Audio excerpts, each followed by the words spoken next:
Hello guys, आज हम करेंगे बीएससी का केमिस्ट्री ऑनर्स का रेडियल प्रोबेबिलिटी डिस्ट्रीब्यूशन कर्व।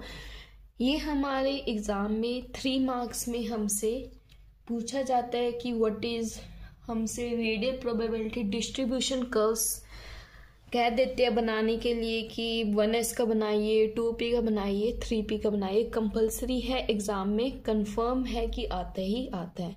तो आइए जानते हैं। सबसे पहले हमें कुछ वर्ड्स के मीनिंग पता होने चाहिए। क्या रेडियल नोड क्या होता है,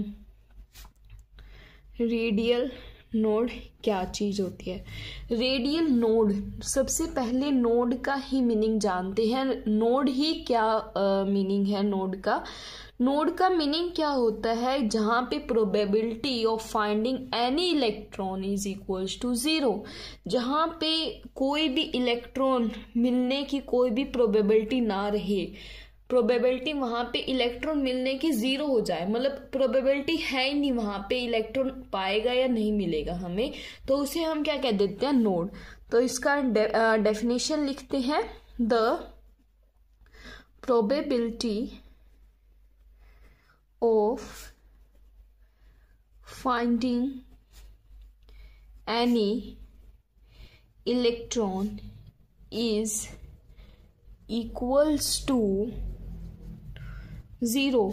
और रेडियल का मीनिंग क्या है, स्फेरिकल नोड्स होते हैं। स्फेरिकल मतलब कि हमारे पास सर्कुलर नोड्स होते हैं जहां पे probability of finding an electron कितनी हो जाती है, इज इक्वल्स टू 0।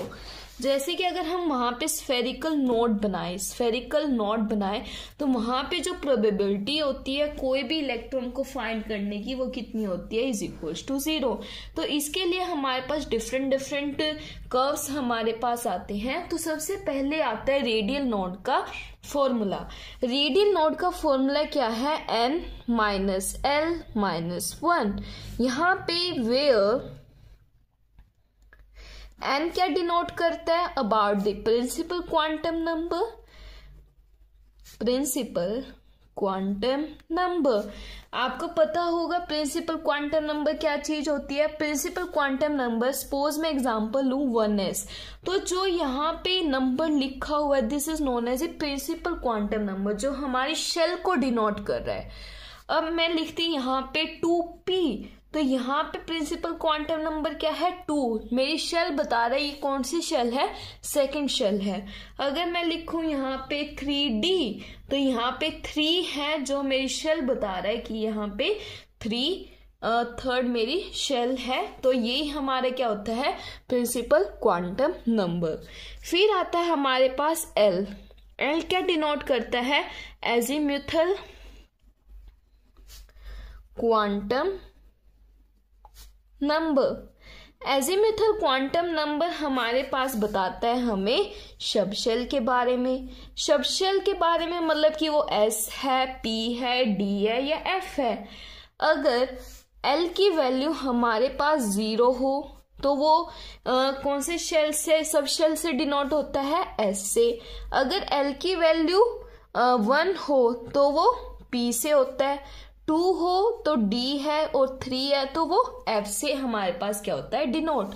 और एक और बात याद रखना कि l हमेशा मैक्सिमम वैल्यू कितनी ले सकता है, l can take maximum value of n minus 1। हमेशा n माइनस 1, n वही चीज हो गई हमारे पास प्रिंसिपल क्वांटम नंबर।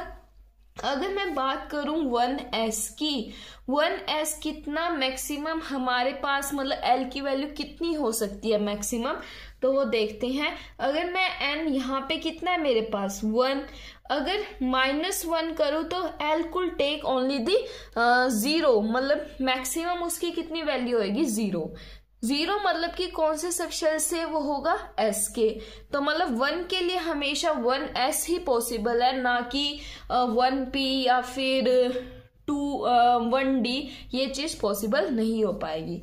अगर मैं बात करूं 2p की, 2p का मतलब कि n की वैल्यू यहाँ पे कितनी है 2 माइनस 1, तो l को take the maximum value of 1, वो 1 एज ए मैक्सिमम ले सकता है, लेकिन ये हमेशा पॉजिटिव इंटीजर है, तो इसकी दो वैल्यू हमारे पास आ गई, एक 0 और एक 1। मैक्सिमम 1 है लेकिन उससे एक कम भी तो होगी ना, तो वो कितनी है हमारे पास 0। तो 0 का मतलब कि इसके दो हमारे पास वो बन सकते हैं, एक तो हो गया 2s एंड एक हो गया 2p कर्व्स हम ड्रॉ कर सकते हैं। फिर ऐसे ही अगर मैं 3D की बात करूं तो 3D यहाँ पे प्रिंसिपल क्वांटम नंबर कितना आया 3D, मतलब कि D अभी हम छोड़ देंगे और इसमें वैल्यू पुट की मैंने 3 माइनस 1 किया तो 2, मैक्सिमम 2 ले सकता है, लेकिन स्टार्टिंग किससे होती है 0 से, तो 0 1 2, 0 का मतलब 3s पॉसिबल है, 3p पॉसिबल है क्योंकि 1 किसके लिए है p के लिए, 2 किसके लिए है d के लिए, 3d पॉसिबल है लेकिन 3f पॉसिबल नहीं है। तो ये हमेशा याद रखना कि इस तरीके से हम निकालते हैं। क्वेश्चन ये भी आता है कि एग्जाम में कि whether the 4f 5g is possible और नॉट, तो उसको देखने का यही तरीका होता है कि हम देख लेते हैं कि l की मैक्सिमम वैल्यू कितनी ले सकता है। अगर L की मैक्सिमम वैल्यू वो जितनी लेगा उसे 0 से स्टार्ट करते हुए मैक्सिमम वैल्यू तक जाएंगे। अब 0 किसके शब्द शेल को डिनोट कर रहा है s को, तो वही जो प्रिंसिपल क्वांटम नंबर होगा वो पॉसिबल है 3s। देन 1 किसको कर रहा है p को, तो p शब्द शेल को यहाँ पे प्रिंसिपल क्वांटम नंबर कितना था 3, तो लिख दिया 3p। अब यहाँ पे 2 किसको डिनोट कर रहा है, कौन से शब्द शेल को, d को, प्रिंसिपल क्वांटम नंबर कितना है 3, तो लिख दिया 3d। Okay clear. अब आइए जानते हैं अब हम ये कर्व्स कैसे बनाएंगे इनके लिए। तो सबसे पहले हमारे पास आता है कि हमें y एक्सिस पे क्या लेना है एंड x एक्सिस पे क्या चीज लेनी है। तो y एक्सिस पे हमेशा याद रखना इस वाले कर्व्स के लिए, रेडियल प्रोबेबिलिटी डिस्ट्रीब्यूशन कर्व्स के लिए हमेशा y एक्सिस पे हम लेते हैं, y एक्सिस पे हमेशा हम लेंगे 4 pi r capital R square dr। अगर इसकी डेरिवेशन वैसे पूछते नहीं है, वैसे मैं बता देती हूँ आपको ये कैसे आता है। हम देखते हैं कि एक हमारे पास स्फीयर है, स्फीयर का रेडियस r है, लेकिन हमने एक और स्फीयर डिनोट किया और इसका और हमने रेडियस देखा तो ये कितने से एक्स्ट्रा आ गया dr से। अब इसका हमें वॉल्यूम निकालना है तो हम क्या लेंगे 4/3 पाई r प्लस में dr का क्यूब।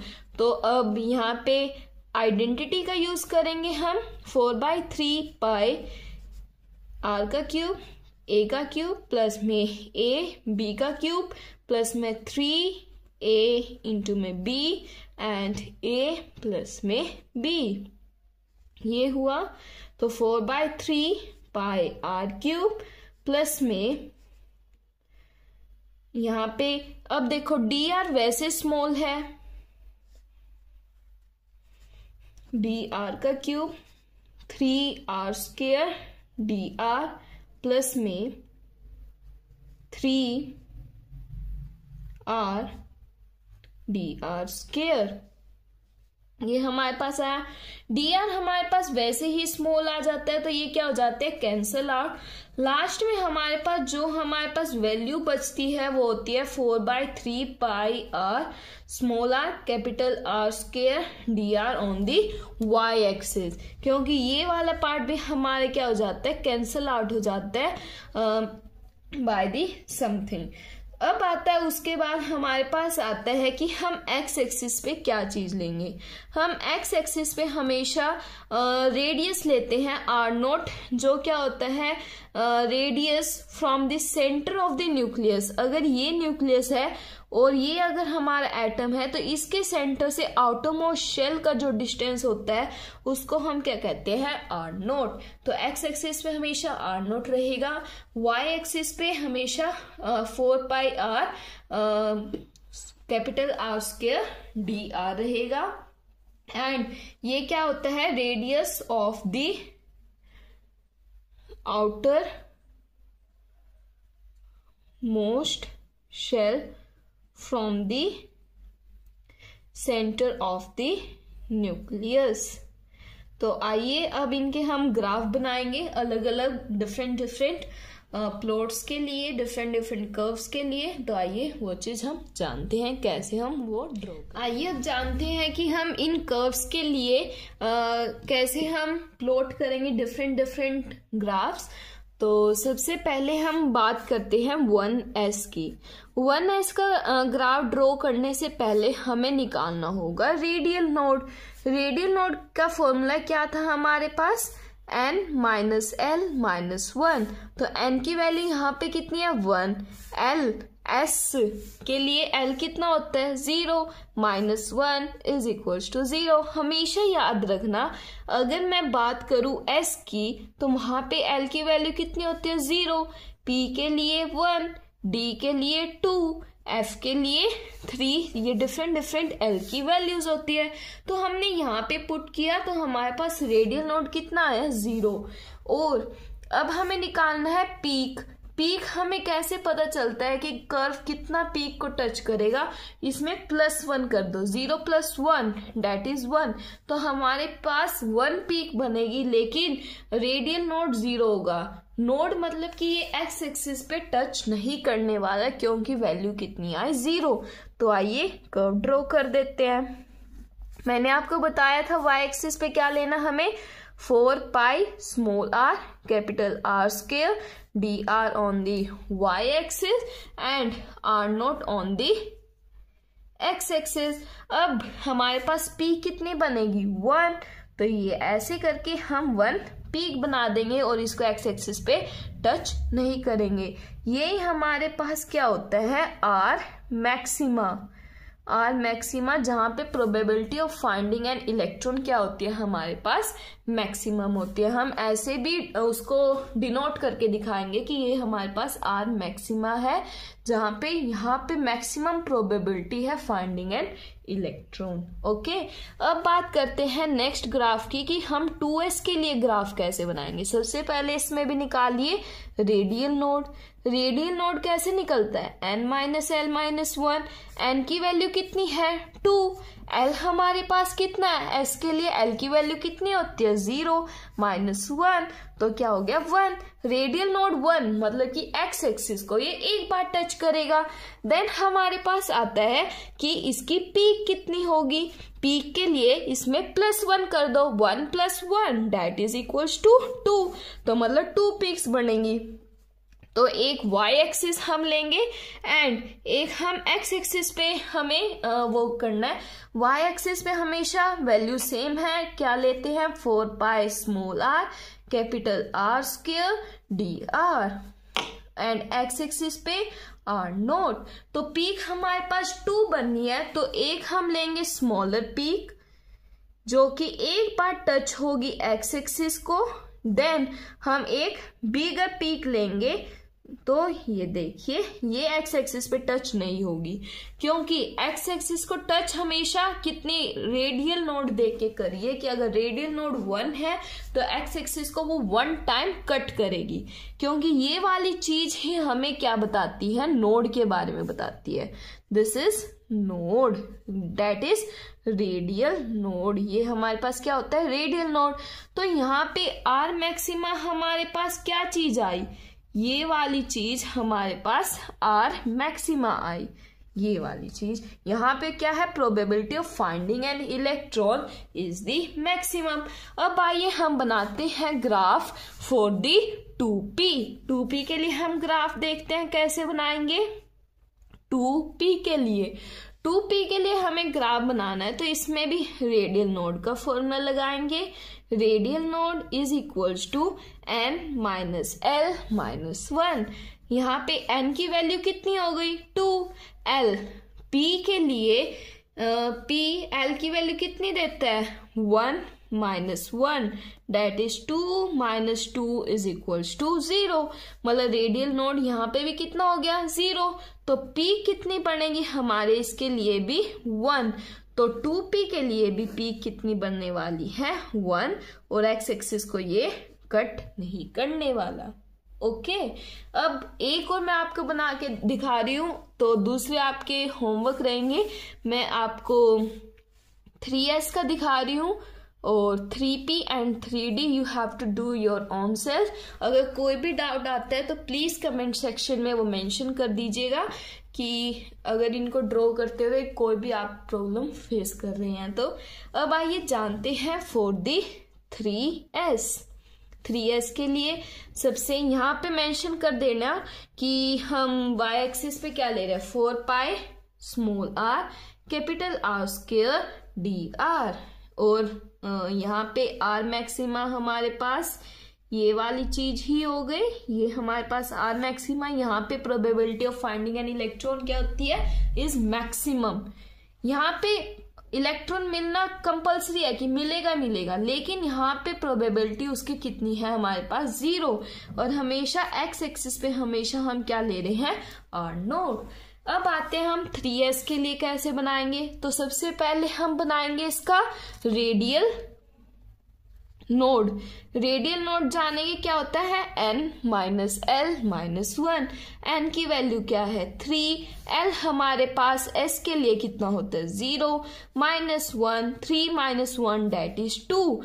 तो p कितनी बनेगी हमारे पास 2 प्लस 1 किया तो 3 पीक्स आएंगी।